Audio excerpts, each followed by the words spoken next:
Hi, I'm Mika. I was standing in the bathroom of the Grand Oaks Country Club, staring at my reflection in the ornate mirror, when I made the decision that would change everything.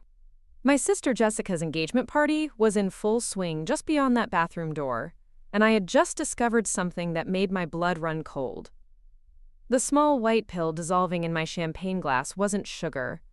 It wasn't a vitamin. It was something far more sinister, and my own sister had put it there. Before we jump back in, tell us where you're tuning in from, and if this story touches you, make sure you're subscribed, because tomorrow I've saved something extra special for you. 20 minutes later, I watched as her fiancé Ryan collapsed in front of 200 guests, the very drink meant for me now coursing through his system. The look of horror on Jessica's face as the paramedics rushed in told me everything I needed to know. She had planned to drug me, to humiliate me, to destroy me in front of everyone who mattered. Instead, she had destroyed herself. I never thought my sister would try to ruin my life. Growing up in Riverside, California, Jessica and I had been inseparable. She was 3 years older, the golden child who could do no wrong in our parents' eyes. Linda and Robert Chen had built their marketing empire, Morrison and Associates, from nothing, and Jessica had always been groomed to take over. I was the creative one, the dreamer, the one who was supposed to support my sister's vision when the time came. But somewhere along the way, things changed. Maybe it started when I landed the Hartwell Industries account at 25, bringing in the biggest client our family firm had ever seen. Maybe it was when I started getting recognition for campaigns that outperformed anything Jessica had ever created. Or maybe it was when Ryan Mitchell, the successful real estate developer she'd been dating for 2 years, started asking me about my work instead of hers during family dinners. The morning of Jessica's engagement party started like any other Saturday. I was in my apartment on Riverside Drive, reviewing presentation materials for Monday's client meeting, when my phone buzzed with a text from my best friend Carmen. "Ready for tonight's circus?" Carmen had never liked Jessica, something about her energy being fake, as she put it. I'd always defended my sister, but lately I was starting to see what Carmen meant. I texted back, just hoping to get through it without drama. Carmen's response was immediate. "Girl, you know there's always drama when your family gets together. Just watch your back." At the time, I thought she was being paranoid. Jessica and I had our differences, sure, but we were sisters. We were supposed to support each other, especially on important days like this. Ryan had proposed just 6 weeks earlier, during a romantic weekend in Napa Valley, and my parents had insisted on throwing an elaborate engagement party. 200 guests, live music, the works.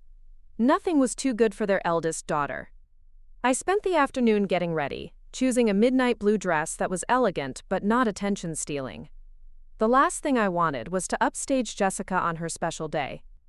My dark hair was styled in loose waves, makeup kept natural and glowing. I looked good, but not too good.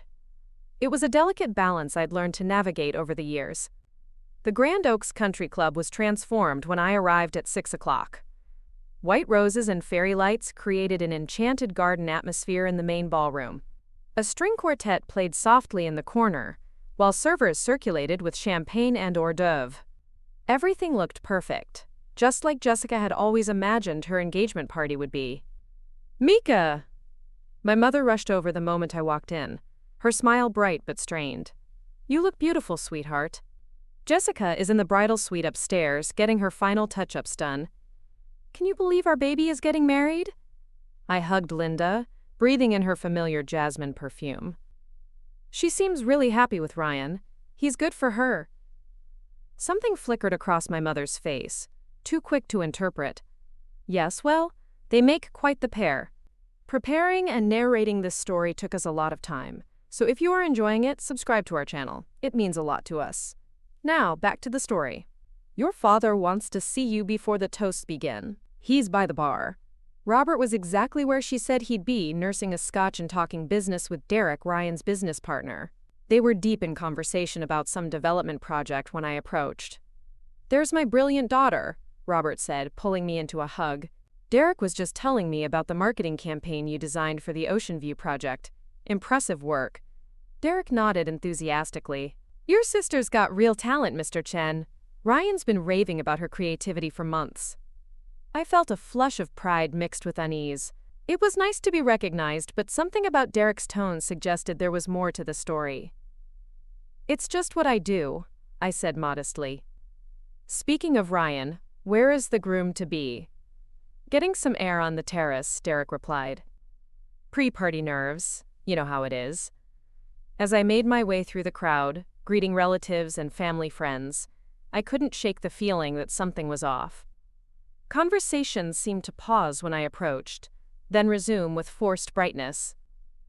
Mrs. Patterson, our elderly neighbor who'd known Jessica and me since we were children, gave me a particularly strange look.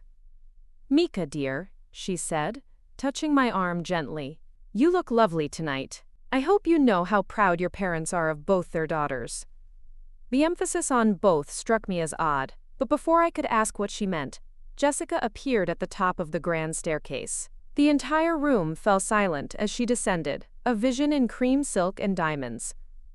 Her blonde hair was swept into an elegant updo, her makeup flawless. She looked every inch the perfect bride-to-be. Ryan appeared from the terrace doors, his face lighting up as he saw her. They met in the middle of the dance floor, and the photographer captured their embrace as the crowd applauded. It should have been a perfect moment, but I noticed how Jessica's eyes scanned the room even as she smiled for the cameras, as if she was looking for something or someone.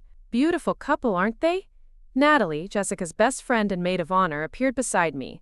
Her tone was sweet, but there was an edge to it that I couldn't place. They really are, I agreed. Jessica looks radiant. She's worked so hard for this moment, Natalie continued. You know how much she's always wanted the perfect life. Perfect career, perfect husband, perfect wedding. Some people just have to have everything, don't they? Before I could respond, my father was tapping his champagne glass, calling for attention. Ladies and gentlemen, if I could have a moment. The room quieted as Robert began his speech about family, love, and the bright future ahead for Jessica and Ryan. I found myself studying my sister's face as she listened, noting how her smile seemed painted on, how her fingers gripped Ryan's hand just a little too tightly. When the speech ended and the champagne was distributed for toasts, I noticed something that made my stomach drop. Jessica was standing near the champagne table, and as a server handed her 2 glasses, I saw her glance around quickly before reaching into her small beaded purse. In one swift motion, she dropped something small and white into one of the glasses, then immediately picked up both flutes and began walking in my direction. My heart started racing. What had I just witnessed? Surely Jessica hadn't just put something in a drink. Surely my sister, my own flesh and blood, wasn't capable of something so sinister. But as she approached with that perfect smile plastered on her face, I felt a chill run down my spine. Mika! There you are, Jessica said brightly, holding out one of the champagne flutes. I've been looking for you everywhere. Here, I got you a fresh glass. I stared at the glass in her hand, my mind racing. The champagne looked normal, bubbly and golden, but I couldn't shake what I'd seen. Thanks, I said slowly, taking the glass but not bringing it to my lips. Aren't you going to toast your sister's happiness? Jessica's voice had a slight edge now, her eyes fixed on the untouched glass in my hand. Of course, I replied, raising the glass slightly. To your happiness, Jess. But I didn't drink. Something primal, some survival instinct, kept me from taking even a sip. Instead, I held the glass and watched as Jessica's expression grew more impatient. You're not drinking, she observed, just savoring the moment. I lied. This is such a special night. Ryan appeared then, looking handsome in his navy suit, his dark hair slightly tousled from the evening breeze. There are my 2 favorite girls, he said, wrapping an arm around Jessica's waist and leaning over to kiss my cheek in greeting. Mika, you look stunning tonight. I felt Jessica stiffen beside him. Doesn't she just? My sister said through gritted teeth. Ryan, darling, you should try the champagne. It's the good stuff. I should probably pace myself, Ryan laughed. Long night ahead. But Jessica was already flagging down a server, grabbing another glass of champagne. Oh, come on. It's our engagement party. Live a little." She handed Ryan the fresh glass, and I watched in growing horror as she maneuvered us into a small circle. This was it. This was her plan. Drug me, wait for whatever she'd given me to take effect, and then watch as I humiliated myself in front of everyone who mattered. In front of our parents, our extended family, Ryan's business associates, and the cream of Riverside society. But why? What had I done to deserve this? As I stood there, holding the poisoned champagne and watching my sister's expectant face, pieces of a puzzle I hadn't even known existed began falling into place. The strange looks from family friends. The way conversations stopped when I entered rooms lately. Derek's comment about Ryan raving about my work. Mrs. Patterson's emphasis on both daughters being loved. Jessica's increasing coldness over the past few months. Her snide comments about my success. Her insistence that I was getting too big for my britches. She saw me as a threat. To her position in the family business, to her perfect life, and maybe even to her relationship with Ryan. The sister I'd looked up to my entire life, the person I'd trusted more than anyone else in the world, was trying to destroy me. The realization hit me like a physical blow, but it also crystallized my resolve. If Jessica wanted to play games, if she wanted to try to humiliate me and ruin my reputation, then she was about to learn that I wasn't the naive little sister she thought I was. The bathroom. I needed to get to the bathroom and figure out my next move. "Excuse me for just a moment," I said, still clutching the untouched champagne. "I'll be right back." I walked as calmly as I could toward the ladies' room, my heart pounding so hard I was sure everyone could hear it. Once inside the elegant powder room with its marble counters and crystal fixtures, I locked the door and stared at my reflection. Mika Chen, 28 years old, successful marketing executive, beloved daughter and sister. At least, that's who I thought I was an hour ago. Now, I wasn't sure of anything except that my own sister had just tried to drug me at her engagement party. I pulled out my phone and quickly searched for information about drink spiking, about what kinds of substances could be slipped into champagne. The possibilities were terrifying. Rohypnol, GHB, benzodiazepines. All could cause confusion, memory loss, loss of motor control. All could make me appear drunk or unstable in front of a room full of people whose opinions mattered for my career and reputation. A knock at the bathroom door made me jump. "Mika? Are you all right in there?" It was Carmen's voice, concerned and familiar. I unlocked the door and pulled her inside quickly. Carmen took one look at my face and immediately shifted into protective mode. "What happened? You look like you've seen a ghost." "Carmen," I whispered, my voice shaking slightly. "I think Jessica put something in my drink."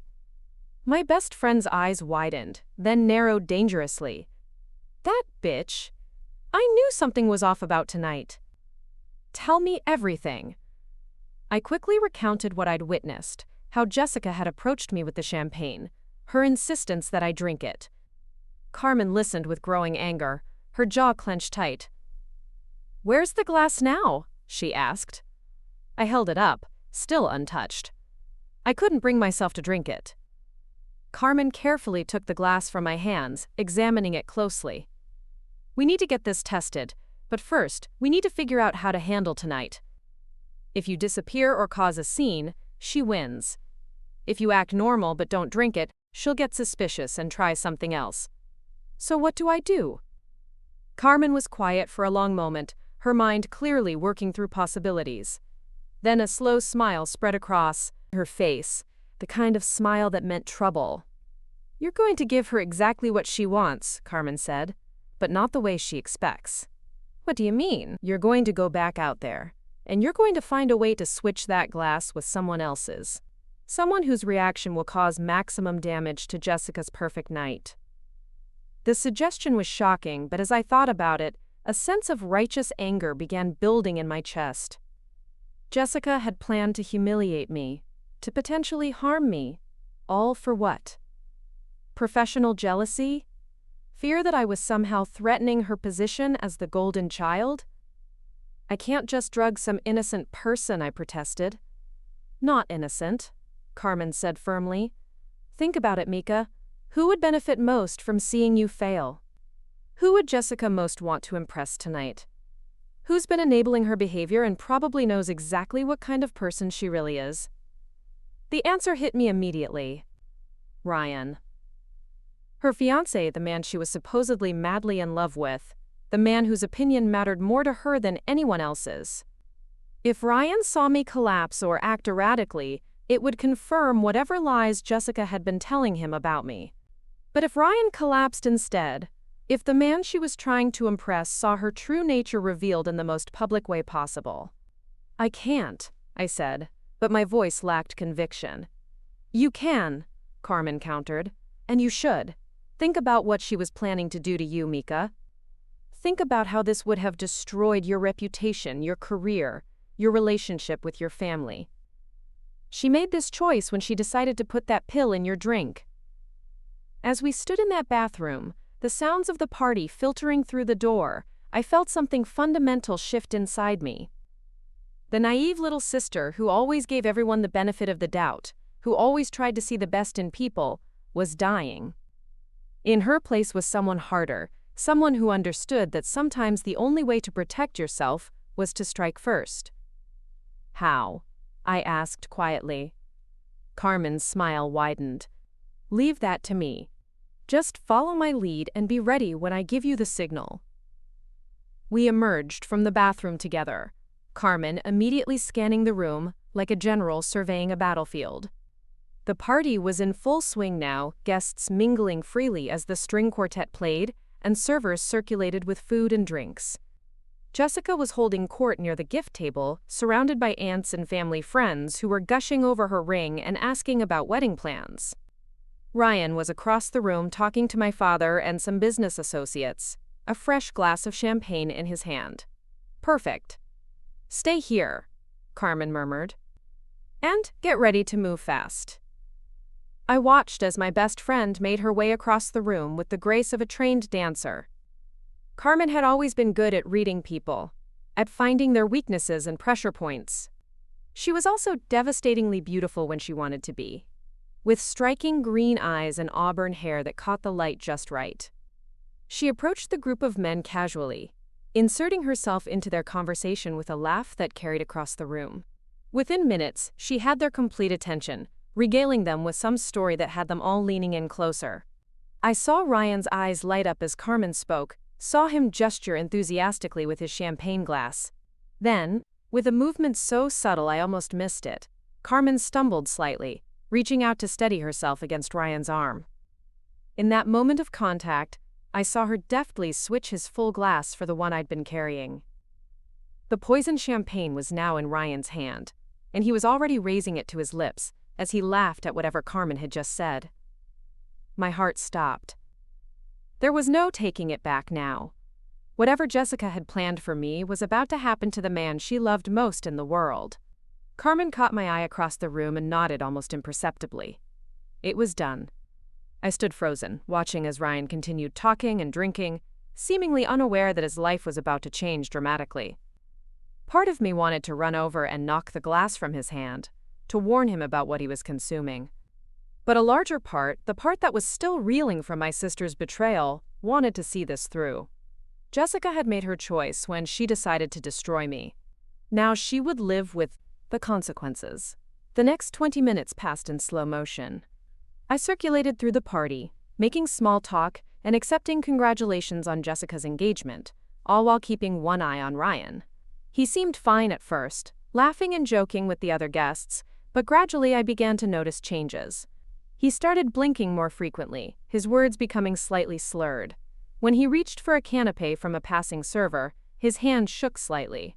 Derek, his business partner, made a joke about Ryan not being able to handle his liquor, but I could see the concern growing in his eyes. Jessica was still surrounded by well-wishers, basking in the attention and compliments, completely unaware that her perfect evening was about to implode. She looked radiant, victorious, like a woman who had successfully eliminated a threat to her happiness. She had no idea what was coming. At exactly 9:30, just as my father was preparing to give another toast, Ryan Mitchell collapsed. It happened so suddenly that for a moment, no one reacted. One second he was standing next to the bar, chatting with Derek about some business deal, and the next he was on the floor, his body convulsing as foam appeared at the corners of his mouth. The silence that followed was deafening.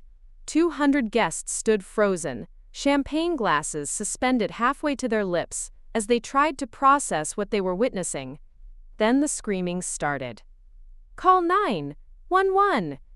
Derek shouted, dropping to his knees beside Ryan. "Someone call an ambulance!" Jessica's shriek cut through the chaos like a knife. "Ryan! Oh my God, Ryan!" She pushed through the crowd in her cream silk dress, tears already streaming down her perfectly made-up face. I watched from across the room as my sister fell to her knees beside her fiancé, her hands fluttering helplessly over his convulsing form. The look of absolute horror on her face told me everything I needed to know. She knew exactly what was happening. She knew because she had planned it for me. "What did you do?" I whispered to myself, but the words were lost in the chaos of the moment. Paramedics arrived within minutes, their efficient movements cutting through the pandemonium as they worked to stabilize Ryan. I watched Jessica hovering nearby, her face pale and streaked with tears, as they loaded her fiancé onto a stretcher. "Ma'am, are you family?" one of the paramedics asked Jessica. "I'm his fiancé," she sobbed. "Is he going to be okay? What's wrong with him?" "We need to get him to the hospital immediately," the paramedic replied grimly. "It appears he may have ingested something toxic. Do you know if he took any medications tonight? Any recreational drugs?" Jessica's face went even paler, if that was possible. "No, nothing like that. He doesn't do drugs. He barely drinks. I don't understand what happened." But I did. And more importantly, so did she. As the ambulance pulled away, sirens wailing into the night, I found myself standing in the middle of what had been a perfect engagement party just an hour earlier. Guests were gathering their belongings and leaving in hushed whispers, the fairy lights and white roses now seeming grotesque in the aftermath of what had happened. My parents were trying to maintain some semblance of control, thanking people for coming and assuring them that Ryan would be fine, but I could see the strain in their faces. This was supposed to be a celebration of their eldest daughter's happiness. Instead, it had become a nightmare that would be talked about for years. Carmen appeared at my side, her face a mask of concern that I knew was partially genuine and partially performance. "This is terrible," she said loudly enough for nearby guests to hear. "Poor Ryan. I hope he's going to be okay." Then, more quietly, she leaned close to my ear. "How do you feel?" The question caught me off guard. How did I feel? Vindicated? Horrified? Guilty? All of the above? "I don't know," I admitted. "This wasn't supposed to happen to him?" "No," Carmen agreed. "It was supposed to happen to you. Remember that."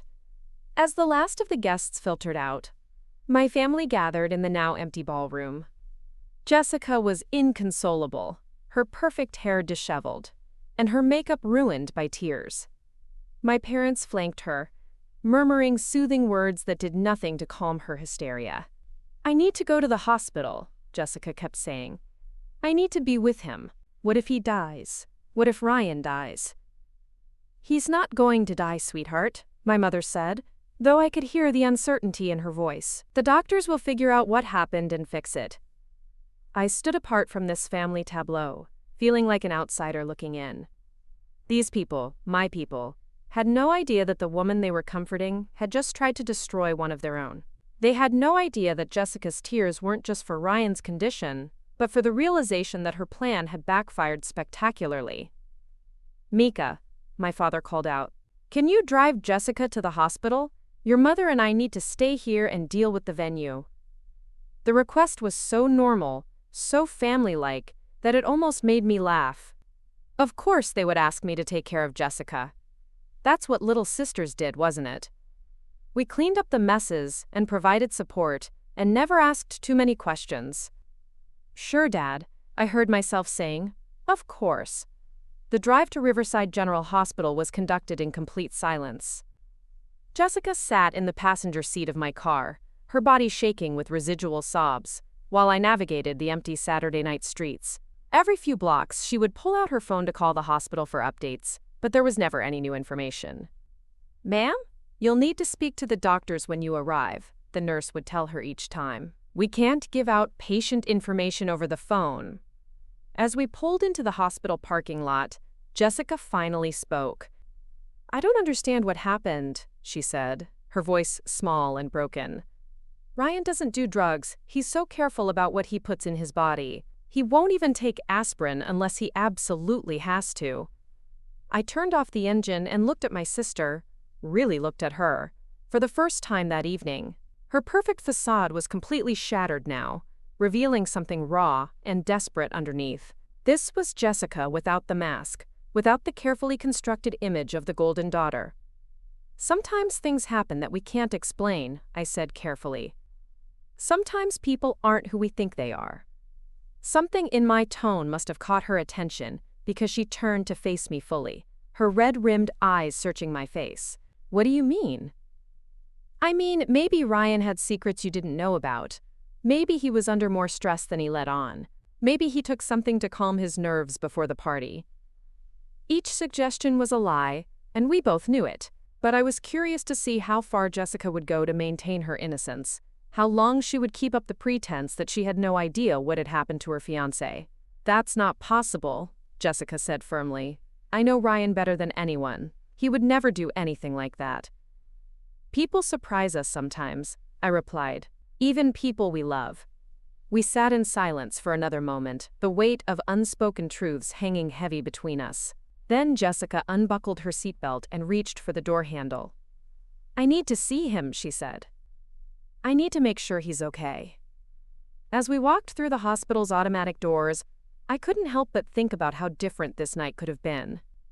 If I had drunk that champagne, if Carmen hadn't been there to help me, if I hadn't seen Jessica drop that pill into my glass, I would be the one in the emergency room right now, possibly fighting for my life, while my family wondered what had gone wrong.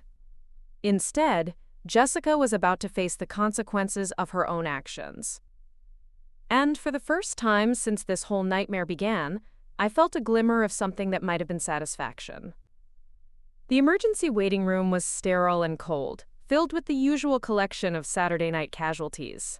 Jessica approached the reception desk with shaking hands, her voice barely above a whisper as she asked about Ryan's condition. "I'm sorry, ma'am," the nurse said gently. "The patient is still being evaluated. You'll need to wait for the doctor to come speak with you."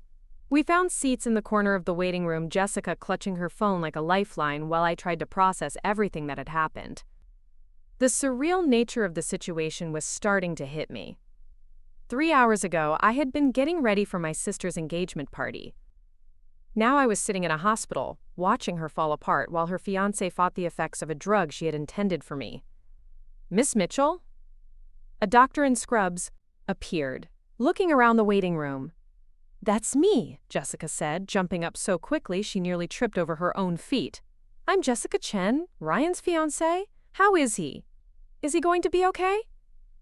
The doctor, a middle-aged woman with kind eyes and graying hair, gestured for us to follow her to a quieter corner.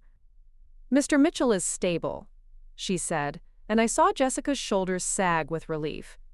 "However, we've found evidence of a powerful sedative in his system. Something that definitely wasn't prescribed to him." Jessica's face went white. "What kind of sedative?" "We're still running tests to determine the exact substance, but it appears to be something in the benzodiazepine family. Very potent and potentially dangerous when combined with alcohol." The doctor paused, studying Jessica's face carefully. "Do you have any idea how this might have gotten into his system?" "No," Jessica said immediately, her voice high and strained. "No, absolutely not. Ryan doesn't do drugs. He wouldn't take anything like that voluntarily." The doctor nodded slowly. "In that case, we'll need to contact the police. If someone slipped this into his drink without his knowledge, that's a serious crime." I watched my sister's face crumble as the full implications of the doctor's words sank in. Police involvement meant investigations. Investigations meant questions. Questions might lead to answers that Jessica definitely didn't want revealed. Is that really necessary? Jessica asked weakly. I mean, maybe he just had too much to drink. Maybe it was a reaction to something he ate. Miss Chen, the doctor said firmly, your fiancé nearly died tonight. His blood alcohol level was well within normal limits, but the amount of sedative in his system was enough to cause respiratory failure. If the paramedics had arrived even 10 minutes later, we might be having a very different conversation right now. The words hit Jessica like physical blows. She staggered slightly, and I reached out instinctively to steady her, even though part of me wanted to let her fall. Can I see him? Jessica whispered. He's unconscious right now, but stable. You can sit with him for a few minutes, but then I'd recommend you go home and get some rest. It's going to be a long road to recovery. As we followed the doctor down the sterile hallway toward Ryan's room, I felt like I was walking through a nightmare that refused to end. The engagement party that was supposed to launch Jessica's perfect life had instead become the beginning of its destruction. And I was the architect of that destruction, even if she didn't know it yet. Ryan looked small and vulnerable in the hospital bed, connected to various monitors and IVs. His usually vibrant face was pale and slack, his breathing assisted by an oxygen mask. Jessica collapsed into the chair beside his bed, taking his hand in both of hers. I'm so sorry, she whispered, and for a moment I thought she was confessing. I'm so sorry this happened to you. But as I watched her carefully, I realized her apology wasn't an admission of guilt. It was the grief of someone who had seen their carefully laid plans blow up in the most spectacular way possible. She was sorry that Ryan had been hurt, but she was sorrier that her scheme to destroy me had failed so catastrophically. Standing in that hospital room, watching my sister hold the hand of the man she had accidentally poisoned while trying to poison me, I finally understood the full scope of her betrayal. This wasn't just about professional jealousy or sibling rivalry. This was about a woman so consumed with maintaining her perfect image that she was willing to destroy anyone who threatened it, even her own sister. The realization should have made me feel triumphant. Instead, it just made me feel hollow. The sister I had loved and looked up to my entire life was gone, replaced by someone I barely recognized.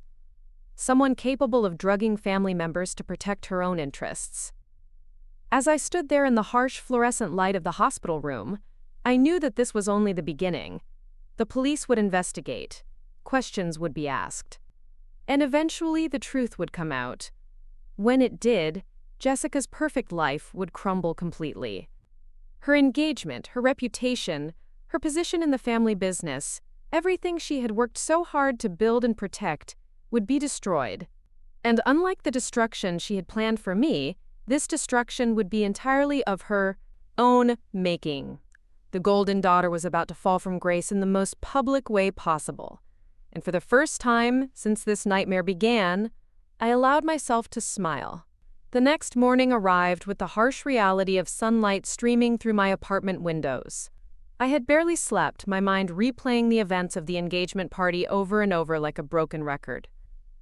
Each time I closed my eyes, I saw Ryan collapsing, heard Jessica's screams, felt the weight of what I had done settling deeper into my bones. My phone had been buzzing constantly since dawn, with messages from family members, friends, and even acquaintances who had heard about the incident. The story was already spreading through Riverside's social circles like wildfire. Groom collapses at engagement party. Mysterious illness strikes prominent developer. Celebration turns to nightmare. None of the early reports mentioned drugs or foul play. The official story, at least for now, was that Ryan had suffered some kind of medical emergency. But I knew that wouldn't last long. Hospital tests would reveal the truth, and when they did, everything would change. Carmen arrived at my apartment before 9 o'clock, carrying coffee and bagels from Bean there, our usual spot. She took one look at my face and set everything down on my kitchen counter. "You look like hell," she said bluntly. "Did you sleep at all?" "Maybe an hour," I admitted, sinking onto my couch. "Carmen, what have we done?" "Ryan could have died. He's innocent in all of this." My best friend settled beside me, her expression serious but not apologetic. Ryan is innocent, yes. But so were you. Jessica made a choice to hurt you, Mika. She put a dangerous drug in your drink with the intention of humiliating you in front of everyone who matters in your professional and personal life. The fact that her plan backfired doesn't make her the victim here. I wanted to argue, to find some way to justify feeling guilty about what had happened, but Carmen wasn't finished. Think about what would have happened if you had drunk that champagne, she continued. You would have collapsed in front of 200 people. You would have been rushed to the hospital while everyone whispered about your alleged drug problem. Your reputation would have been destroyed. Your career at Morrison & Associates would have been over.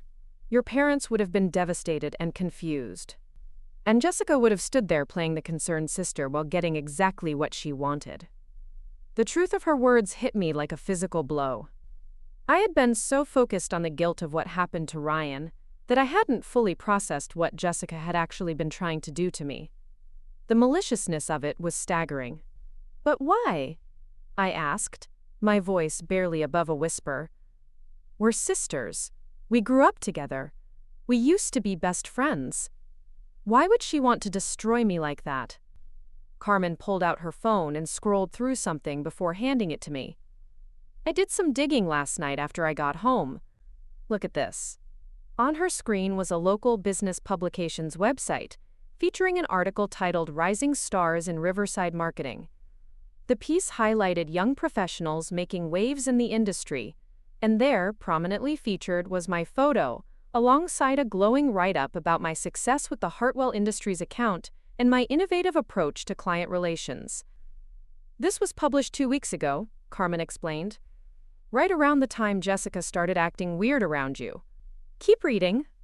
I scrolled down and found a smaller mention of Jessica, lumped in with several other established professionals, in a section that felt more like an afterthought. The contrast was stark. I was being positioned as the future of the industry while Jessica was relegated to the past. She saw this, I said, understanding flooding through me. She saw that I was getting recognition she thought belonged to her. It gets worse, Carmen said, taking her phone back and pulling up another screen. I also found this.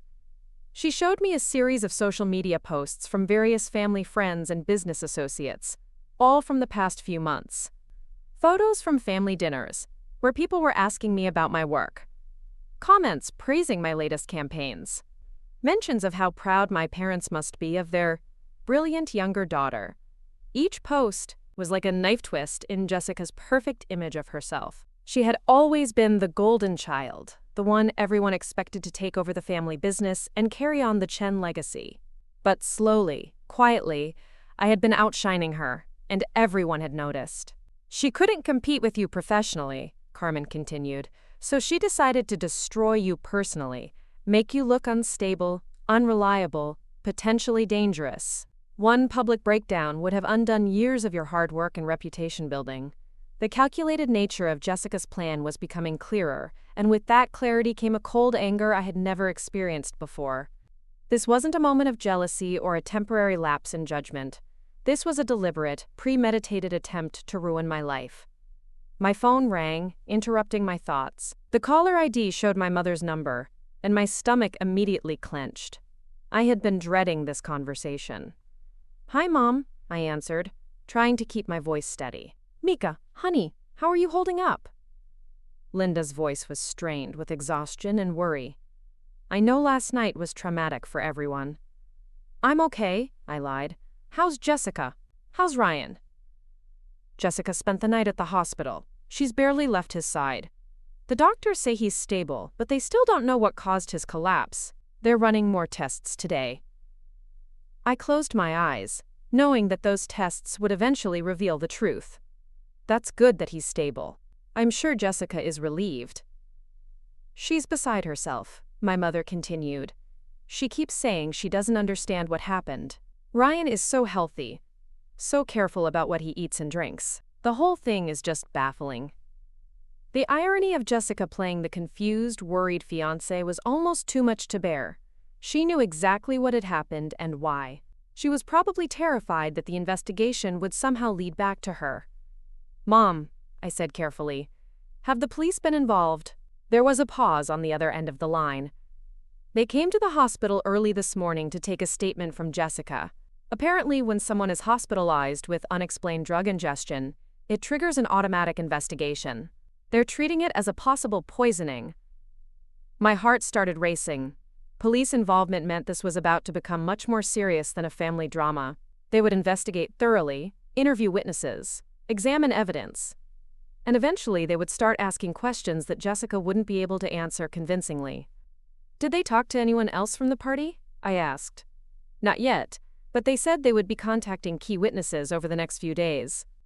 People who were near Ryan before he collapsed, people who might have seen something unusual.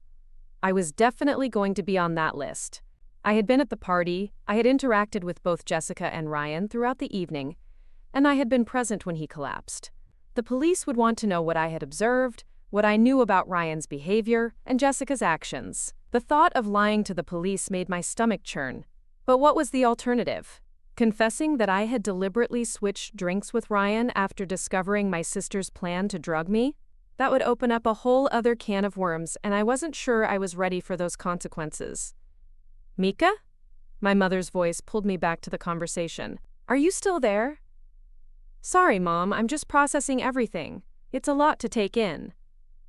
"I know, sweetheart. Listen, your father and I are going to the hospital this afternoon to check on Ryan and support Jessica. Would you like to come with us?" The invitation was probably meant as a gesture of family solidarity, but the thought of facing Jessica right now, of pretending to be the supportive sister while knowing what I knew, felt impossible.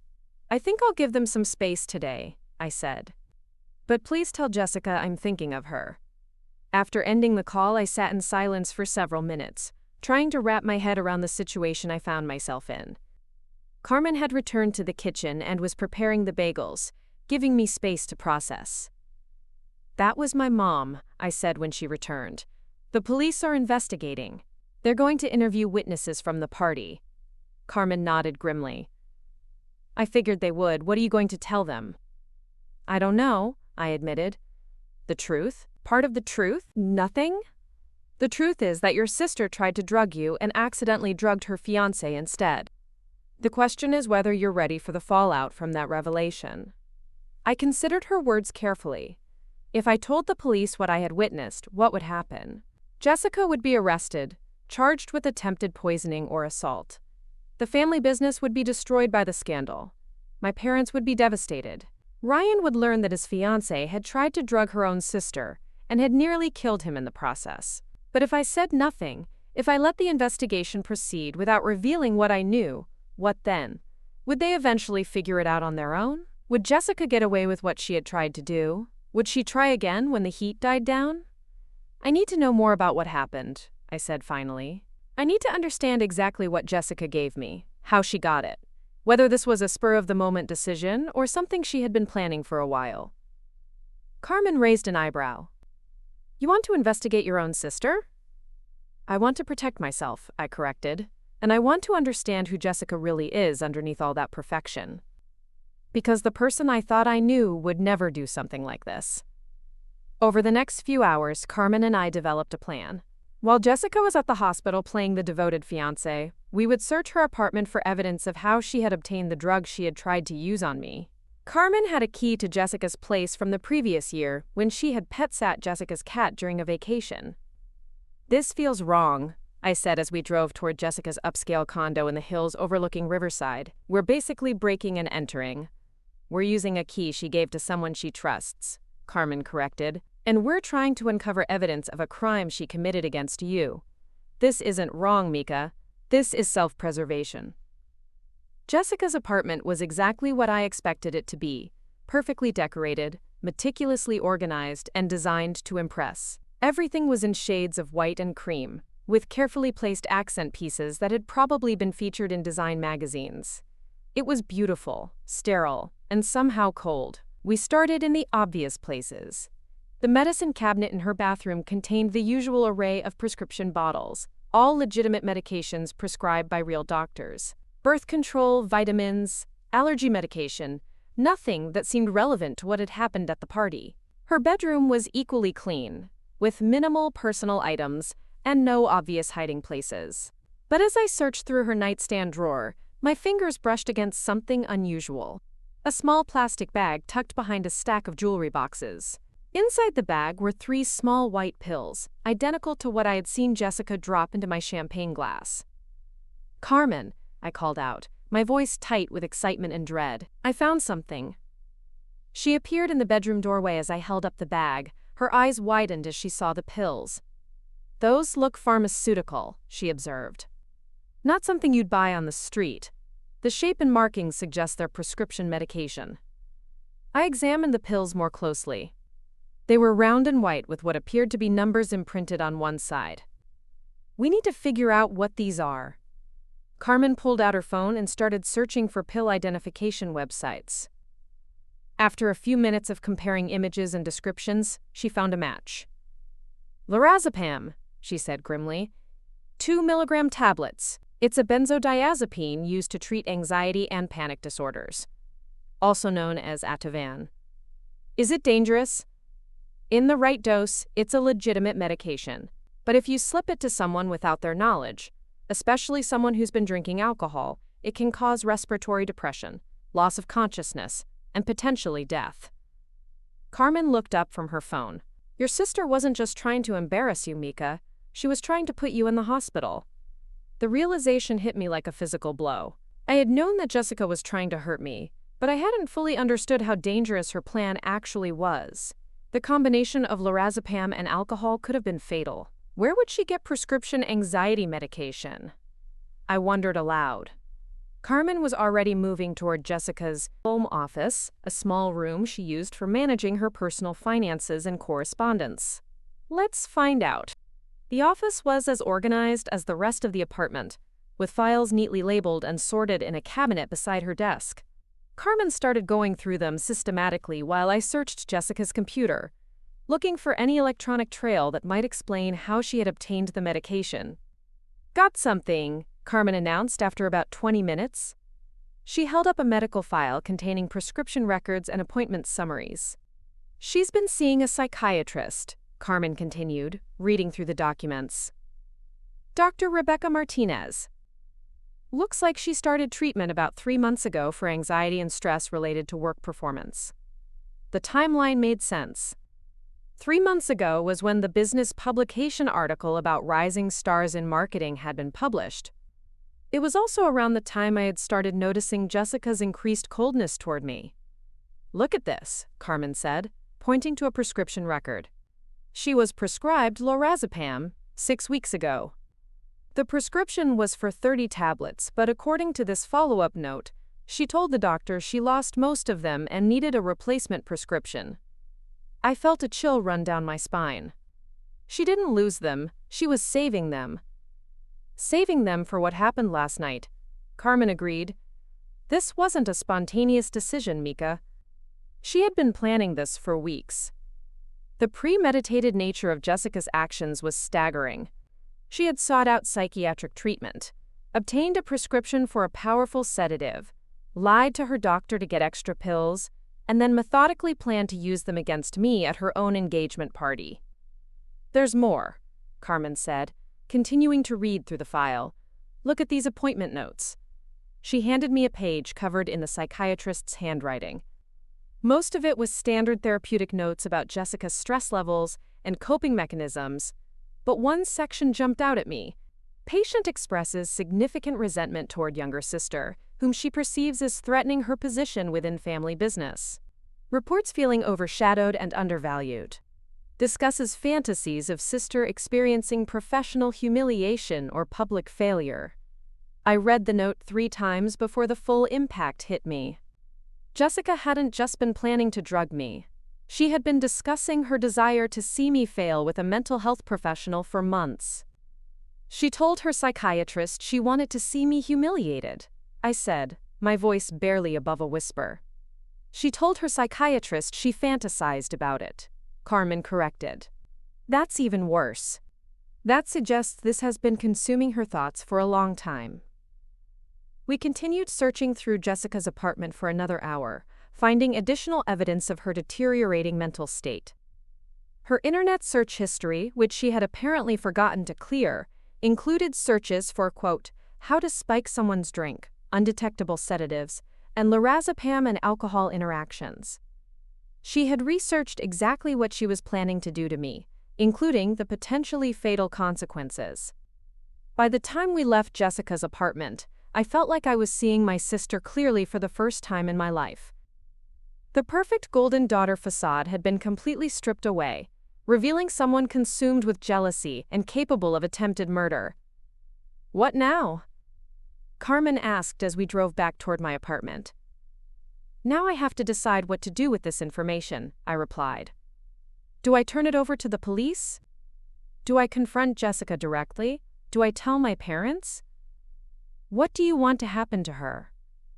The question caught me off guard. What did I want to happen to Jessica?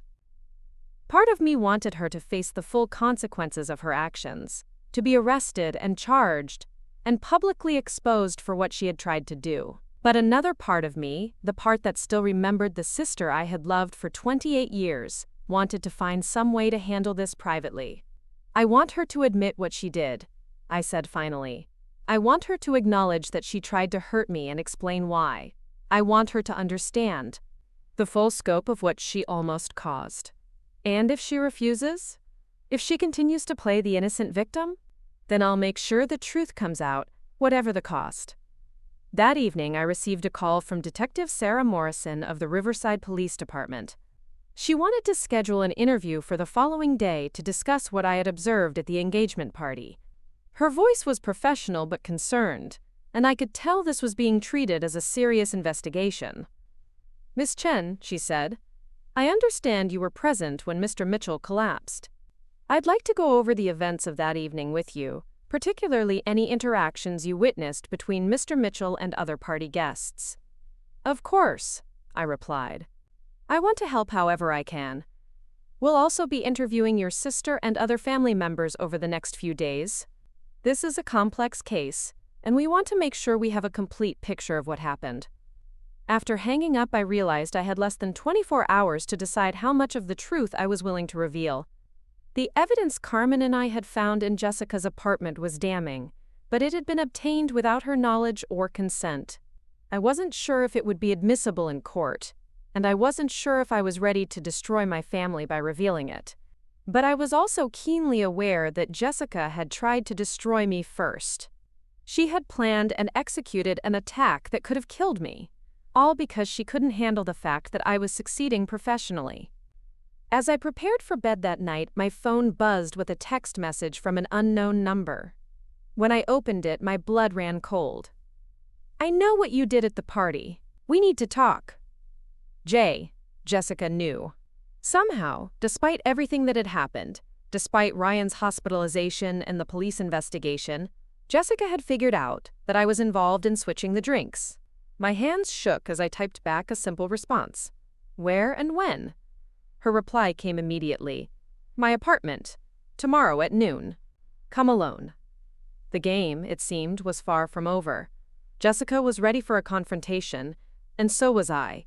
But as I lay in bed that night, staring at the ceiling and trying to process everything that had happened, I couldn't shake the feeling that I was walking into another trap. Jessica had already shown me exactly what she was capable of when she felt threatened. Now she knew I was a threat to her in the most direct way possible. And this time she would be ready for me. The morning of my confrontation with Jessica arrived gray and overcast, matching my mood perfectly. I had barely slept, my mind cycling through possible scenarios for our meeting. Would she confess? Would she threaten me?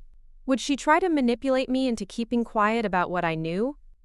Carmen had offered to wait nearby during the meeting, positioned where she could intervene if things went wrong. I had accepted her offer gratefully, knowing that Jessica's mental state was far more unstable than I had ever imagined. As I drove toward Jessica's apartment, my phone rang with Detective Morrison's number. My interview with the police had been scheduled for 3 o'clock that afternoon, giving me just enough time to hear what Jessica had to say before deciding how much truth to reveal to the authorities. "Miss Chen," Detective Morrison's voice was crisp and professional. I wanted to confirm our appointment this afternoon and let you know that we've received some preliminary test results from the hospital. My heart started racing. What kind of results? The substance found in Mr. Mitchell's system has been identified as lorazepam, a prescription anxiety medication. The dosage was significant enough to cause the symptoms he experienced. We're now investigating how this medication entered his system without his knowledge. I gripped the steering wheel tighter. That's terrifying. Do you have any leads? We're exploring several possibilities, the detective replied carefully. That's why these witness interviews are so important. We need to reconstruct the events of that evening as accurately as possible.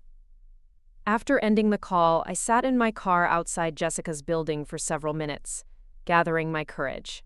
The conversation with Detective Morrison had made the stakes crystal clear. This wasn't just about family drama anymore. This was a criminal investigation into attempted poisoning, and I was about to confront the person responsible. Jessica answered her apartment door on the first knock, as if she had been waiting by the entrance. She looked terrible, her usually perfect appearance disheveled and haggard. Her eyes were red-rimmed from crying, her hair pulled back in a messy ponytail, and she was wearing wrinkled clothes that looked like she had slept in them. "Come in," she said without preamble, stepping aside to let me enter. The pristine apartment I had searched the day before now showed signs of Jessica's emotional breakdown.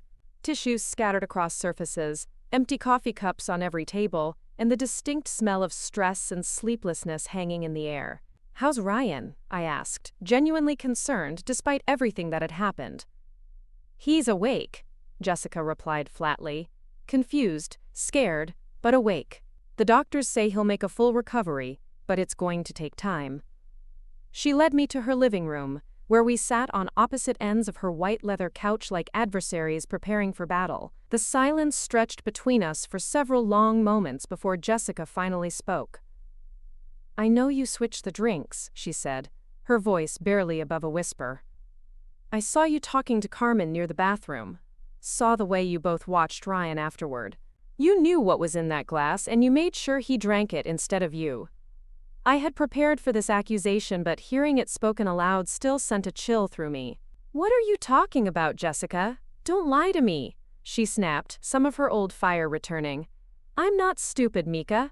I saw you at the champagne table. I saw you notice what I was doing. And somehow, the drink that was meant for you ended up in Ryan's hand." The admission hung in the air between us like a loaded weapon. Jessica had just confessed to drugging my drink, confirming everything I had suspected and discovered in my investigation of her apartment. "So you admit it," I said quietly. "You put something in my champagne." Jessica's composure cracked slightly. "It wasn't supposed to hurt you. It was just supposed to make you seem unstable, unreliable. Just enough to make people question your judgment." "Just enough to destroy my career and reputation," I corrected. "Just enough to potentially kill me when combined with alcohol." "I researched it," Jessica protested. "The dosage was carefully calculated. You would have been fine after a few hours." The casual way she discussed her research into drugging me was chilling. This wasn't a moment of madness or a desperate impulse. This was cold, calculated planning executed with scientific precision. "Why?" I asked, though I already knew the answer from the psychiatric notes I had found. "Why would you want to hurt me like that?" Jessica stood up abruptly and began pacing the length of her living room, her movements agitated and erratic. "Because you're ruining everything," she said, her voice rising. "You're supposed to be the little sister who supports me, who helps me succeed. Instead, you're stealing my spotlight, taking credit for work that should be mine, making me look incompetent by comparison." "I never tried to compete with you," I said. "I was just doing my job." "Your job," Jessica laughed bitterly. "Your job was supposed to be supporting my vision for the company. Instead, you've been undermining me at every turn, showing off with your brilliant campaigns and your innovative strategies. Do you have any idea what it's like to watch your younger sister outshine you in front of your own parents?" The depth of her resentment was staggering. I had been completely oblivious to the hatred building inside her, focused on my work and unaware that my success was being interpreted as a personal attack. "So you decided to drug me at your engagement party," I said. "In front of everyone we know. What was the plan exactly? Watch me collapse and then play the concerned sister while my reputation was destroyed forever? Jessica stopped pacing and turned to face me, her expression a mixture of guilt and defiance. I needed people to see that you weren't as perfect as they thought. That you had problems, that you weren't reliable. One incident would have been enough to plant seeds of doubt. One incident that could have killed me. It wouldn't have killed you, Jessica insisted, though her voice lacked conviction. I was careful about the dosage. I pulled out my phone and showed her the pill identification results Carmen and I had researched. Lorazepam combined with alcohol can cause respiratory depression and death. You researched this, Jessica. You knew the risks. For the first time since I had arrived, Jessica looked genuinely shaken. She sank back onto the couch, her face pale as the reality of what she had almost done sank in. I didn't mean for Ryan to get hurt, she whispered. I love him. He's everything to me. When I saw him collapse, when I realized what had happened. You realized your plan had backfired spectacularly, I finished. You realized that instead of destroying me, you had nearly killed the man you were supposed to marry. Jessica began crying then, ugly sobs that shook her entire body. For a moment, I felt a flicker of sympathy for the sister I remembered from childhood. But then I thought about the psychiatric notes, the internet searches, the weeks of planning that had gone into her attempt to destroy me. What do you want from me? Jessica asked through her tears. Do you want me to confess to the police? Do you want to destroy our family? What will it take for you to keep quiet about this? The question revealed everything I needed to know about Jessica's character. Even now, faced with the consequences of her actions, she was more concerned about protecting herself than acknowledging the harm she had caused. I want you to understand what you almost did, I said firmly, not just to me, but to Ryan, to our parents, to everyone who cares about us. Your jealousy nearly destroyed multiple lives. I understand, Jessica said quickly. I made a terrible mistake. I was stressed and overwhelmed, and I made a horrible decision. But we can fix this. We can make it go away. How exactly do you propose we make attempted murder go away? The words hung in the air like a physical presence. Jessica flinched as if I had slapped her, the legal terminology making the situation real in a way that euphemisms couldn't. It wasn't attempted murder, she protested weakly. It was just supposed to be embarrassment. Tell that to Ryan when he wakes up fully and realizes his fiancée tried to drug her own sister and nearly killed him in the process. Jessica's tears intensified. Please, Mika, I'm begging you. Don't destroy our family over this. Think about Mom and Dad. Think about the business. Think about everyone who will be hurt if this comes out. The manipulation was so blatant it made me angry. Even now, Jessica was trying to make me responsible for the consequences of her actions. She was asking me to protect the very people she had been willing to harm for her own selfish purposes. You should have thought about that before you decided to drug me, I replied coldly. My phone buzzed with a text message from Carmen, positioned in the coffee shop across the street. Everything okay up there? It's been 45 minutes. I texted back quickly. Still talking. We'll signal if I need help. Jessica noticed my texting and her expression grew suspicious. Who's that? Carmen? Is she here? She's watching out for me, I said without apology. Given your recent behavior, I thought it was prudent to have backup. You don't trust me, Jessica said, sounding hurt. You tried to drug me, I reminded her. Trust is definitely off the table right now. Jessica was quiet for several minutes, seeming to wrestle with something internally. When she spoke again, her voice was different, more calculating. What if I told you this goes deeper than just my jealousy? She said. What if I told you there were other people involved, people who wanted to see you fail for their own reasons? The suggestion caught me off guard. What are you talking about? The business, Mika. There are things happening at Morrison & Associates that you don't know about. People who see you as a threat to plans that have been in motion for years.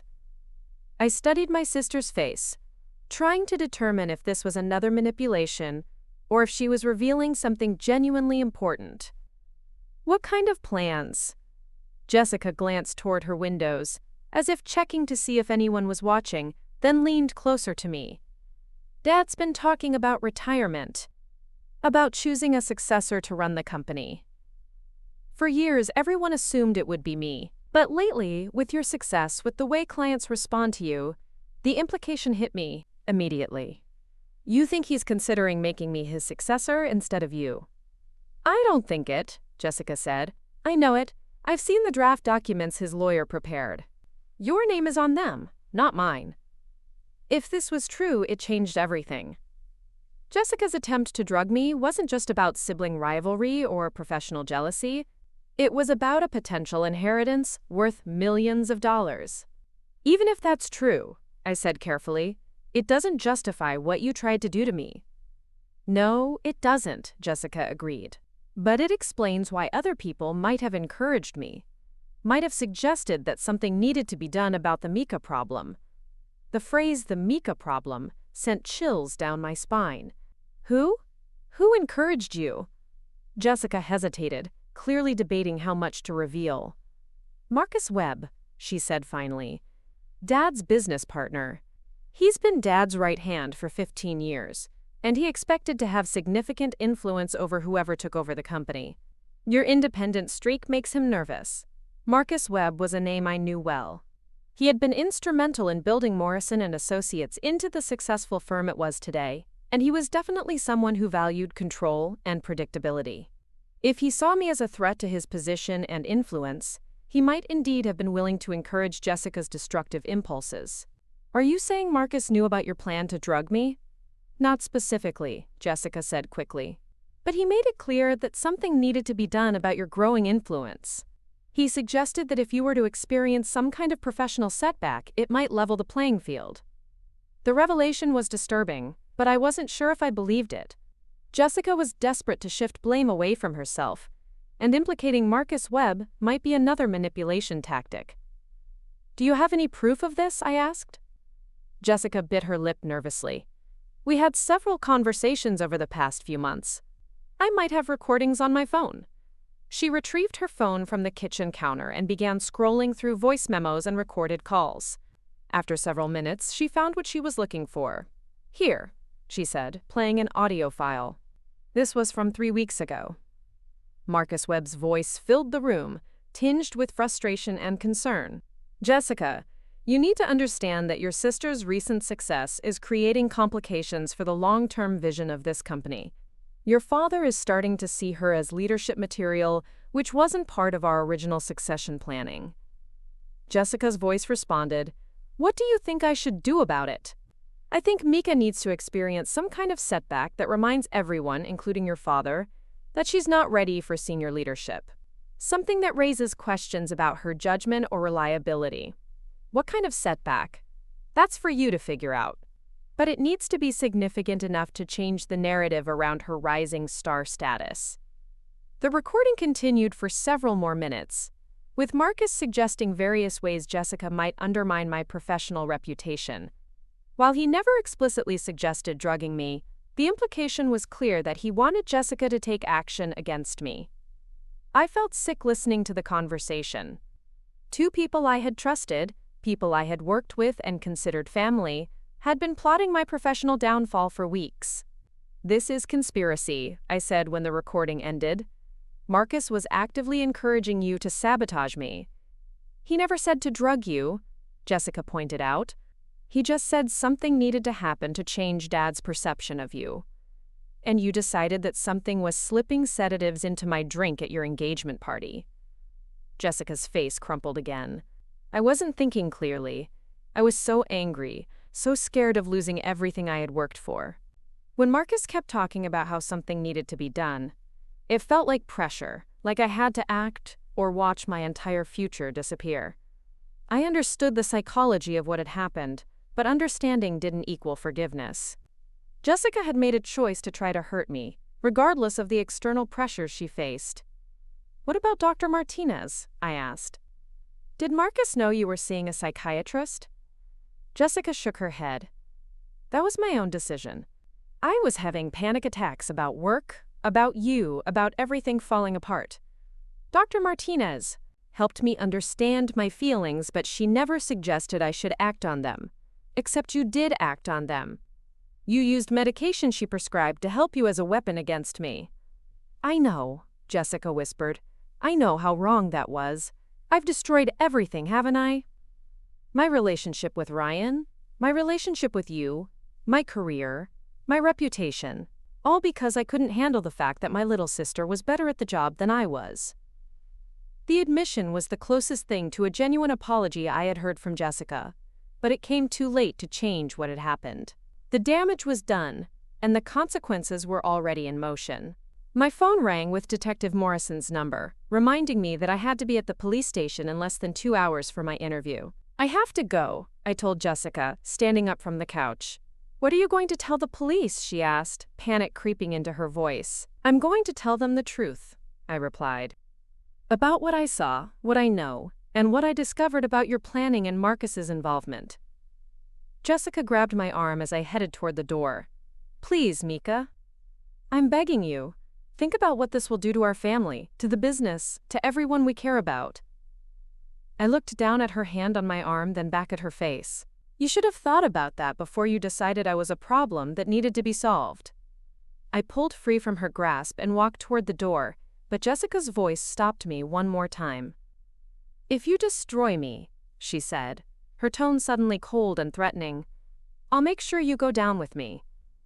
I'll tell everyone that you deliberately switched those drinks, that you knew what would happen to Ryan, and you let it happen anyway. I'll paint you as someone who was willing to let an innocent man nearly die just to protect yourself. The threat was exactly what I had expected from Jessica, and exactly what convinced me that she hadn't learned anything from this experience. Even faced with the consequences of her actions, she was still more concerned with self-preservation than accountability. Go ahead, I said calmly. Tell them whatever you want. The evidence speaks for itself. Your psychiatric records, your internet searches, your prescription medication, the recording of Marcus encouraging you to sabotage me. Let the police and the courts decide who's telling the truth. I left Jessica's apartment feeling strangely liberated. The confrontation had confirmed everything I suspected about my sister's motivations and mental state, but it had also revealed the broader conspiracy involving Marcus Webb. This wasn't just about sibling rivalry anymore. This was about a systematic attempt to manipulate family dynamics and business succession for personal gain. Carmen was waiting for me at the coffee shop across the street, her face anxious as I approached. How did it go? She asked immediately. You look like you've been through a war. I have, I replied. And it's not over yet. Jessica confessed to everything, but she also revealed that Marcus Webb was encouraging her to sabotage me. There's a whole conspiracy here that goes beyond just her jealousy. Carmen's eyes widened. Marcus Webb? Your dad's business partner? That's huge, Mika. That changes everything about how this needs to be handled. I know, and I recorded the entire conversation with Jessica on my phone, including the part where she played Marcus's voice memo encouraging her to undermine me. You recorded her confession? I nodded, pulling out my phone to show Carmen the audio file. Everything. Her admission about drugging my drink, her explanation of the planning involved, Marcus's involvement, even her threat to frame me if I expose her.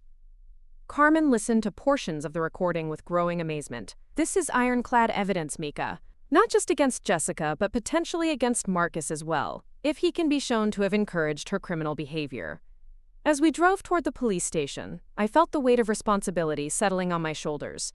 My testimony and evidence would likely destroy Jessica's life, potentially implicate Marcus Webb in a criminal conspiracy, and create a scandal that would damage the family business my parents had spent decades building. But the alternative was allowing Jessica and Marcus to escape consequences for their actions, potentially emboldening them to try again in the future. Jessica had shown me exactly who she really was underneath the perfect facade, and Marcus had revealed his willingness to manipulate family relationships for business advantage. The truth needed to come out, regardless of the cost. Some betrayals were too deep to forgive, and some actions too dangerous to ignore. As I walked into the Riverside Police Department for my interview with Detective Morrison, I knew I was about to set in motion events that would change my family forever. But for the first time since this nightmare began, I felt like I was finally taking control of my own story. Part 4. The confrontation and breakthrough. The Riverside Police Department's interview room was sterile and intimidating, with its fluorescent lighting and metal furniture bolted to the floor.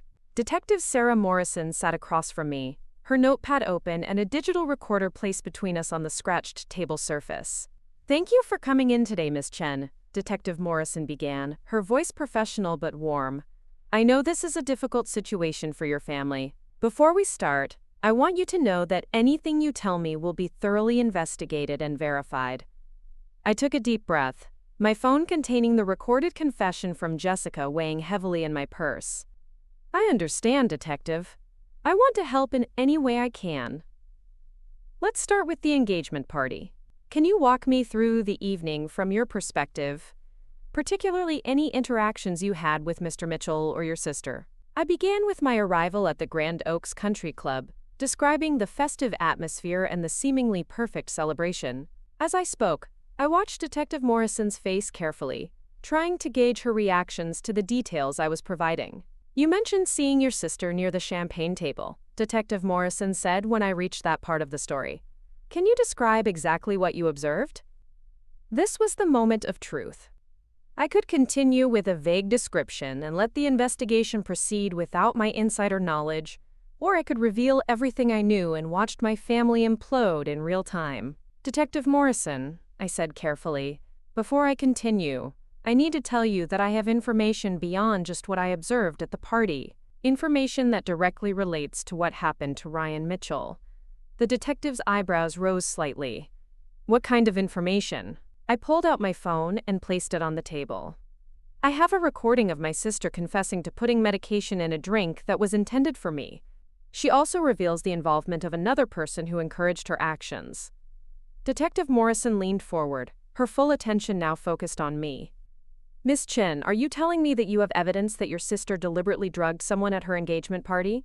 "I'm telling you that my sister intended to drug me, but through a series of events her fiancé ended up consuming the drink instead."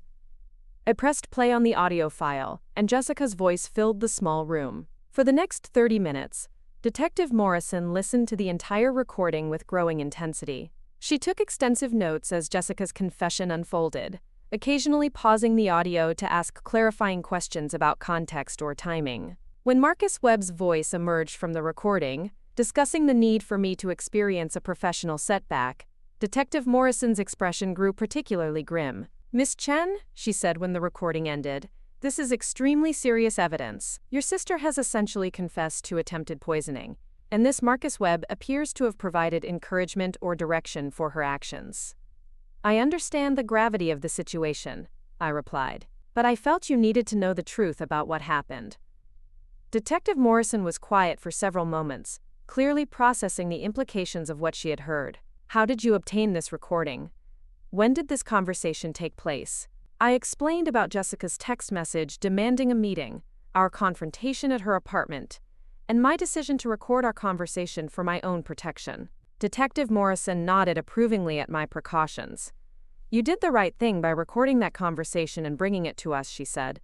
"Given your sister's mental state and the threats she made, having evidence of her admissions was crucial for your own safety." "What happens now?" I asked. "Now we move quickly," Detective Morrison replied. "Based on this evidence and the medical findings from Mr. Mitchell's hospitalization, we have grounds for arrest warrants.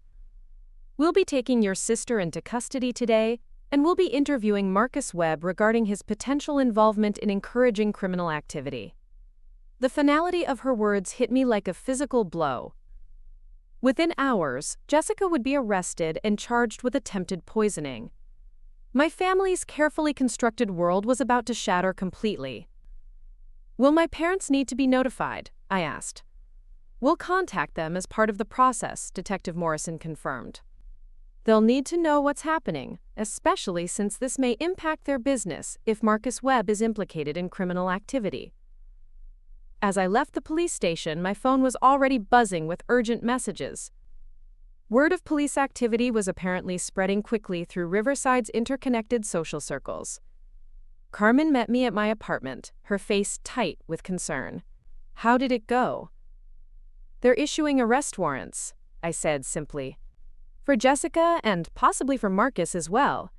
Carmen sank onto my couch, processing the magnitude of what was about to unfold. Are you okay with this? I mean, really okay? I considered her question carefully. Was I okay with destroying my sister's life and potentially my family's business? Was I okay with the scandal that would inevitably follow? Was I okay with being the person who brought down the golden daughter? I'm okay with the truth coming out, I said finally. I'm okay with people being held accountable for their actions. What I'm not okay with is pretending this didn't happen and waiting for Jessica or Marcus to try something else. My phone rang with my mother's number, and my stomach immediately clenched. News of the arrests hadn't broken yet, but Linda's intuition had always been sharp when it came to family crises. Mika, sweetheart, my mother's voice was strained. I just got a very strange call from Detective Morrison. She's asking to meet with your father and me this evening about Jessica and the incident at the party. Do you know what this is about? I closed my eyes, dreading this conversation. Mom, there are things about the engagement party that you don't know. Things about what really happened to Ryan.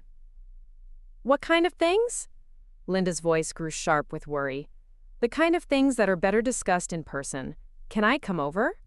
I think you and Dad need to hear this from me before you talk to the police.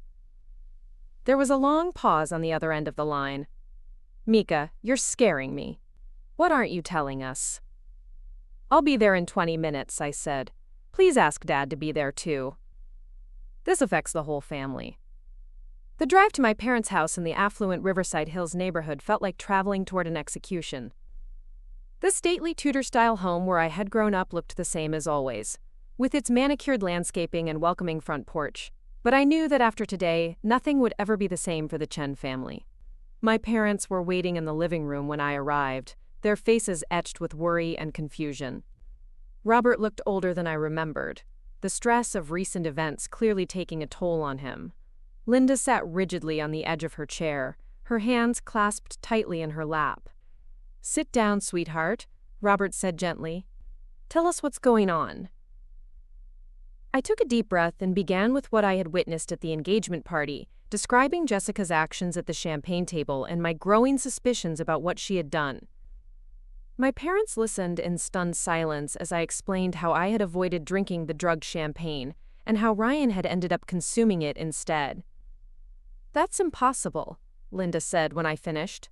Jessica would never do something like that. She loves Ryan. She loves you. There has to be some mistake. Mom, I said gently, pulling out my phone, I need you to listen to something. But I need you to understand that what you're about to hear will change everything about how you see Jessica. I played portions of the recorded confession, watching my parents' faces as their eldest daughter's voice filled the room, admitting to drugging my drink and explaining her motivations. Linda began crying quietly, while Robert's face grew increasingly pale and drawn when Marcus Webb's voice emerged from the recording, discussing his desire to see me experience a professional setback. Robert's reaction was immediate and explosive. That son of a bitch, he said, standing up abruptly. Marcus encouraged this? He manipulated Jessica into trying to hurt you? It sounds like he planted the idea and let Jessica figure out the execution, I confirmed.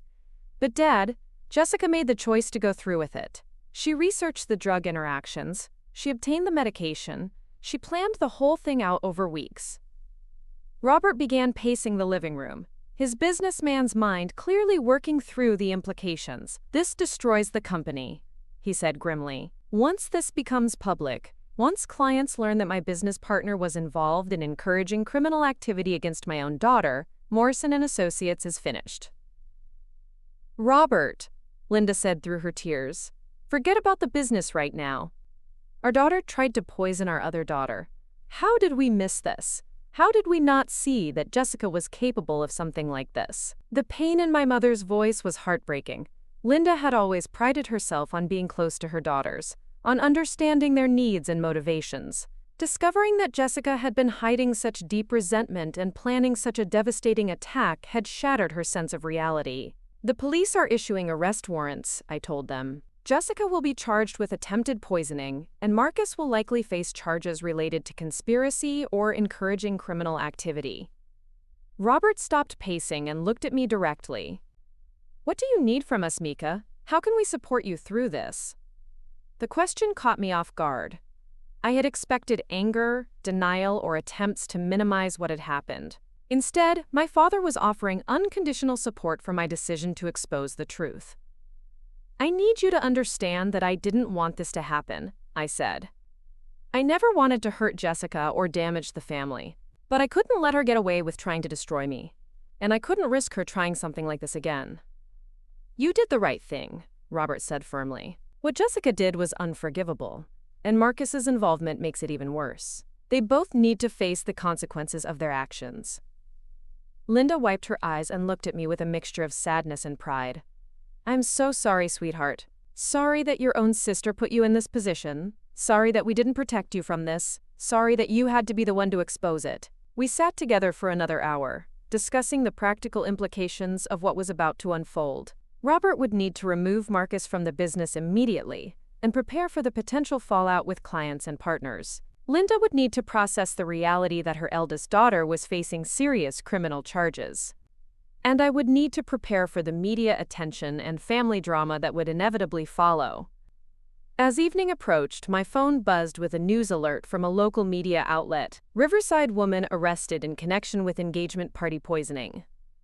The story was brief and contained few details, but it confirmed that Jessica was now in police custody. Within an hour, my phone was ringing constantly with calls from reporters, family friends, and business associates who had heard the news. The carefully guarded privacy that had always surrounded our family was evaporating in real time. Carmen arrived at my parents' house as we were trying to manage the media onslaught, bringing takeout food and moral support. "It's all over social media," she reported. "The story is spreading fast, and people are speculating about everything from family business disputes to romantic triangles." "What are they saying about Mika?" Linda asked anxiously. "Mixed reactions," Carmen replied honestly. "Some people are calling her brave for exposing the truth. Others are questioning why she would turn in her own sister. There's a lot of speculation about family loyalty versus justice." That evening, Detective Morrison called to provide an update on the arrests and charges. Jessica had been taken into custody without incident and was being held pending arraignment. Marcus Webb had also been arrested at his home and was facing charges related to conspiracy and encouraging criminal activity. "Your sister has retained a lawyer and is maintaining her innocence," Detective Morrison informed me. "She's claiming that the recording was obtained under duress and that her statements were taken out of context." I wasn't surprised by Jessica's response. Even faced with overwhelming evidence, she was continuing to play the victim and deny responsibility for her actions. "What about Ryan?" I asked. "Has he been informed about what really happened to him?" "We briefed him this afternoon," Detective Morrison replied. "He's understandably shocked and angry. He's ended his engagement to your sister and is considering whether to pursue additional civil charges." The finality of Ryan's decision hit me harder than I had expected. Despite everything that had happened, part of me had hoped that somehow Jessica's relationship could survive this crisis. But Ryan had learned that his fiancé had deliberately poisoned him while trying to destroy her own sister, and that betrayal was too fundamental to overcome. Over the next few days, the story exploded across local and regional media. Golden Daughter's dark secret, family business torn apart by poisoning plot, and Sister versus Sister, a tale of jealousy and betrayal, were just some of the headlines that appeared in newspapers and online publications. The coverage was intense and often sensationalized, with reporters digging into every aspect of our family's history and business dealings. Photos of Jessica being led away in handcuffs appeared alongside pictures of Ryan in his hospital bed and speculation about the future of Morrison and Associates. My father moved quickly to distance the company from Marcus Webb, announcing his immediate termination and the launch of an internal investigation into his business practices. Several clients expressed concern about the stability of the firm, but Robert's transparent handling of the crisis helped maintain most of the important relationships. The hardest part was watching my mother struggle with the reality of Jessica's actions. Linda had always been the family peacemaker, the one who smoothed over conflicts and maintained harmony. Accepting that one of her daughters had tried to seriously harm the other challenged everything she believed about family bonds and maternal intuition. "I keep thinking I should have seen the signs," Linda confided to me one afternoon as we sat in her garden. "The stress Jessica was showing, the way she talked about your success, the changes in her behavior over the past few months. How did I miss that she was planning something so terrible?" "Because you're a loving mother who wanted to believe the best about your daughter," I replied. "Jessica was very good at hiding her true feelings and intentions. Even I didn't realize how deep her resentment went until it was almost too late." The legal proceedings moved forward steadily. Jessica was charged with attempted poisoning, assault with a dangerous substance, and conspiracy. Marcus faced charges related to encouraging criminal activity and conspiracy to commit assault. Both had entered pleas of not guilty, but the evidence against them was overwhelming. Ryan made a full physical recovery within 2 weeks, though the emotional trauma of discovering his fiancé's betrayal would take much longer to heal. He provided a victim impact statement to the court, describing the terror of waking up in a hospital bed, not knowing what had happened to him or whether he would survive. "Learning that someone I loved and trusted had deliberately poisoned me was devastating," Ryan's statement read. "But discovering that she had intended to harm her own sister and only poisoned me by accident was even worse. It revealed a level of callousness and manipulation that I never could have imagined." As the court date approached, Jessica's legal team made several attempts to negotiate a plea deal that would reduce her charges in exchange for her cooperation against Marcus Webb. But the prosecution felt they had sufficient evidence against both defendants and were unwilling to make significant concessions. The trial itself was a media circus, with reporters and photographers crowding the courthouse steps and spectators filling every available seat in the courtroom. I testified for 2 full days, walking the jury through the events of the engagement party, my investigation into Jessica's planning, and the recorded confession she had made in her apartment. Jessica's defense attorney tried to portray her as a victim of mental illness and manipulation by Marcus Webb, arguing that her actions were the result of severe anxiety and depression rather than criminal intent. But the evidence of her careful planning and research undermined these claims. When Jessica took the stand in her own defense, she painted a picture of herself as overwhelmed by family pressure and manipulated by Marcus into believing she needed to act against me. She claimed that she never intended to seriously harm anyone and that her plan was only meant to cause minor embarrassment.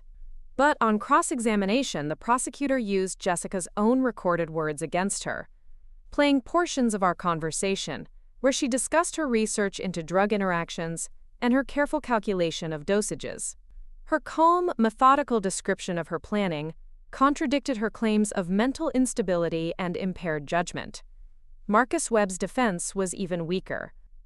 The recording of his conversation with Jessica clearly showed him encouraging her to find ways to undermine my professional reputation, and his denials that he had any idea she would resort to criminal activity rang hollow. The jury deliberated for less than 6 hours before returning guilty verdicts on all charges for both defendants. Jessica was sentenced to 4 years in prison for attempted poisoning and related charges. Marcus received 3 years for his role in encouraging and facilitating the plot. As Jessica was led away after sentencing, she looked back at me with an expression that mixed hatred and betrayal. Even at the end, she seemed to believe that I was the villain in this story, that my decision to expose her crimes had destroyed an innocent family rather than prevented future harm. Standing in that courtroom watching my sister being taken to prison for trying to destroy me, I felt a complex mixture of relief, sadness, and vindication. Justice had been served, but at a cost that would reverberate through our family for years to come. The golden daughter had finally faced the consequences of her actions, but the victory felt hollow when weighed against everything that had been lost in the process. Part 5: The Transformation and New Beginning. 2 years after Jessica's sentencing, I stood in the boardroom of Chen & Associates, looking out at the city's skyline through floor-to-ceiling windows. The renamed company had not only survived the scandal, but had emerged stronger, built on a foundation of transparency and ethical practices that attracted clients who valued integrity over connections. My father had officially retired 6 months earlier, passing leadership of the firm to me with the unanimous support of our remaining partners and staff. The transition had been gradual and thoughtful, designed to restore confidence in the company's future while honoring its rebuilt reputation. The Morrison Group presentation went exceptionally well, Carmen announced as she entered the boardroom, now serving as my Director of Strategic Development. They're ready to sign the contract for their complete digital transformation campaign. I smiled at the irony. Morrison Group had been one of the clients we'd lost immediately after the scandal broke, their executives concerned about being associated with a firm embroiled in criminal charges. Their return now felt like a symbol of how far we'd come. Any word from the Ethics Committee? I asked. The Marketing Industries Professional Association had invited me to chair their new ethics oversight panel, a role that would involve developing standards for professional conduct across the sector. They're announcing your appointment next week, Carmen replied. Apparently, your experience with workplace manipulation and corporate betrayal makes you uniquely qualified to identify and prevent similar issues in other firms. The recognition felt surreal. 3 years ago, Jessica had tried to destroy my career to protect her own position. Now I was being celebrated as an advocate for professional integrity and ethical business practices. My phone buzzed with a text from Ryan, who had become an unexpected ally and friend in the aftermath of our shared trauma. He had testified powerfully at both Jessica's criminal trial and the civil case that followed, helping secure a substantial settlement that he had donated entirely to organizations supporting victims of poisoning and domestic violence. Coffee tomorrow, his message read. I have news about the foundation. Ryan had channeled his recovery into establishing a nonprofit organization focused on supporting victims of intentional poisoning and drugging. His work had become nationally recognized, turning his personal nightmare into a platform for helping others who had experienced similar betrayals. I texted back my agreement, then returned to reviewing the quarterly reports that showed our continued growth and stability. The scandal that was supposed to destroy us had instead forced us to examine every aspect of our operations, ultimately making us more efficient, more ethical, and more attractive to discerning clients. My assistant knocked on the door frame. Miss Chen, there's a call for you. It's from Riverside Women's Correctional Facility. My heart rate immediately accelerated. Jessica had been eligible for early release for good behavior, but I hadn't expected to hear from her directly. We hadn't spoken since her sentencing, and I wasn't sure I was ready for that conversation. I'll take it, I said, gesturing for privacy. Jessica's voice sounded different when she came on the line, quieter and more hesitant than I remembered. Mika, thank you for accepting the call. How are you, Jessica? I asked, genuinely curious about her state of mind after 2 years of incarceration. I'm getting out next month, she said. I've been going to therapy, working in the prison library, trying to understand what I did and why I did it. There was a long pause before she continued. I called because I owe you an apology. A real one, not the manipulative garbage I tried to pull during the trial. I waited, saying nothing. I was wrong, Jessica said, her voice breaking slightly. I was jealous and scared, and I convinced myself that you were the problem instead of looking at my own insecurities. I tried to destroy you because I couldn't handle the fact that you were better at the job than I was. The admission was what I had wanted to hear for years, but now that it was happening, I felt more sadness than satisfaction. I know I can't undo what I did, Jessica continued. I know I can't take back the fact that I nearly killed Ryan, that I destroyed our family, that I hurt you in ways that probably can't be forgiven. But I want you to know that I understand now. I understand how sick my thinking was. What are your plans when you get out? I asked. I'm moving to Phoenix, she replied. I have a job lined up at a nonprofit that helps people reintegrate after incarceration. Ironic, right? But I think maybe I can use my experience to help other people avoid making the choices I made. The conversation lasted another 10 minutes, with Jessica asking about our parents and expressing genuine remorse for the pain she had caused everyone. When we hung up, I felt a strange sense of closure, as if a chapter that had been left unfinished was finally complete. That evening, I had dinner with my parents at their favorite restaurant, a tradition we had maintained throughout the difficult years. Linda looked healthier than she had since the scandal broke, having found her own path to healing through volunteer work with family crisis counselors. How do you feel about Jessica's release? My mother asked as we shared dessert. Hopeful, I replied honestly. She sounds different, more self-aware. I think the therapy and the time to reflect really helped her understand what she did wrong. Robert nodded thoughtfully. People can change, but it takes genuine remorse and hard work. Jessica seems to be putting in both. Will you see her when she gets out? Linda asked. I considered the question carefully. Maybe eventually, but not right away. We both need more time to heal before we can think about rebuilding any kind of relationship. My parents accepted my decision without argument, understanding that forgiveness was a process that couldn't be rushed or forced. The following week brought news that Marcus Webb had also been released after serving his full sentence. Unlike Jessica, he had shown no remorse and had spent his time in prison plotting his return to the business world. I wasn't surprised when Carmen informed me that he was already trying to start a new consulting firm, trading on his old connections, and hoping people had forgotten about his role in the scandal.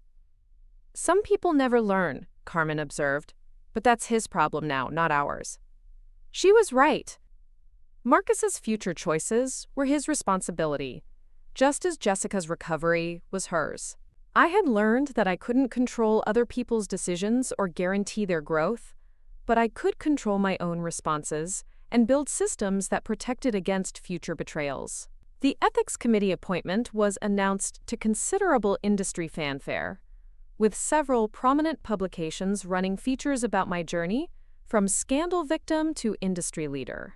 The articles focused on the lessons learned from the crisis and the innovative approaches we had developed for maintaining ethical standards in competitive business environments. Standing in my office that afternoon, looking at the framed photo of our team celebrating our latest industry award for ethical business practices, I reflected on the unexpected path that had brought me here. Jessica's attempt to destroy me had instead revealed my own strength and resilience.